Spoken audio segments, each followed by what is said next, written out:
আসসালামু আলাইকুম। আমি নুসাইবার আম্মু চলে আসলাম নতুন একটি ভিডিও আপনাদের সঙ্গে শেয়ার করার জন্য। এই ভিডিওটি করে রেখেছিলাম প্রায় ১ থেকে ১.৫ মাস আগে। এরই মাঝে আমাদের দেশের পরিস্থিতি কেমন ছিল তা আমাদের সবারই জানা। নতুন করে আর এই বিষয় নিয়ে কিছু নাই বা বলি। তবে একটা কথা মনে করি, মহান আল্লাহ তাআলা যাই করেন সবকিছু ভালোর জন্যই করেন।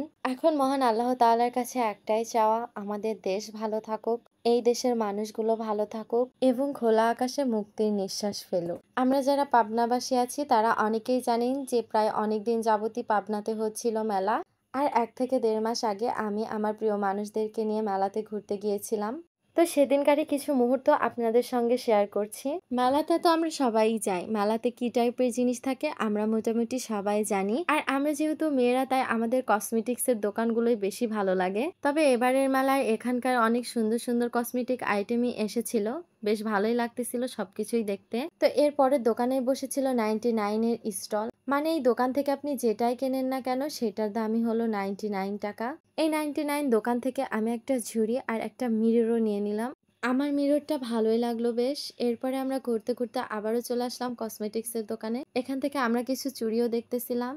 এরপরে আমার মেয়েটার জন্য ছোট্ট ছোট্ট হাঁড়ি পাতিল এবং খেলনাও নিয়ে নিলাম। যাই হোক, মেলাতে এসে অনেক ভালো লাগতেছিল। আর আমার তো মেলাতে এসে সবচেয়ে বেশি ভালো লাগতেছিল এই মাটির তৈরি জিনিসগুলো দেখে। আমার মনে হয় এই মাটির জিনিসগুলোর সঙ্গে অনেকেরই ছোটবেলায় অনেক স্মৃতি জড়িয়ে আছে। যখনই ছোটবেলায় মেলায় যেতাম আমার আম্মুর কাছে অনেক বায়না করতাম এই মাটির খেলনা হাঁড়ি পাতিলগুলো কিনে দিতে। তো যাই হোক, মেলা থেকে ঘোরাঘুরি করার শেষে অনেক কিছু কেনাকাটা করলাম। তারপরে চলে আসলাম সবাই মিলে একটু ফুচকা খেতে। আমরা যেহেতু সবাই ফুচকা লাভার, এই জন্য সবাই ১ প্লেট করে ফুচকা নিয়ে নিয়েছিলাম। আর আজকের ফুচকাটার টেস্টও ছিল অনেক মজা। এরপরে আমরা চলে আসলাম একটু বনলতাতে, কারণ আমি বাসা থেকে বের হওয়ার সময় বারবার আমার মেয়েটা বলতেছিল আম্মু আমার জন্য অবশ্যই বার্গার নিয়ে আসবে। তো তার জন্য বার্গার কিনে আমরা সবাই রওনা হয়ে গেলাম। এর মধ্যে আমরা বাসায় চলে আসলাম। আর আমার মেয়ে বার্গার পেয়ে তো অনেক খুশি, কেননা ও বার্গারটা একটু পছন্দ করে। সো আজকের এই ভিডিওটি এ পর্যন্তই। সবাই ভালো থাকবেন, সুস্থ থাকবেন। আল্লাহ হাফেজ।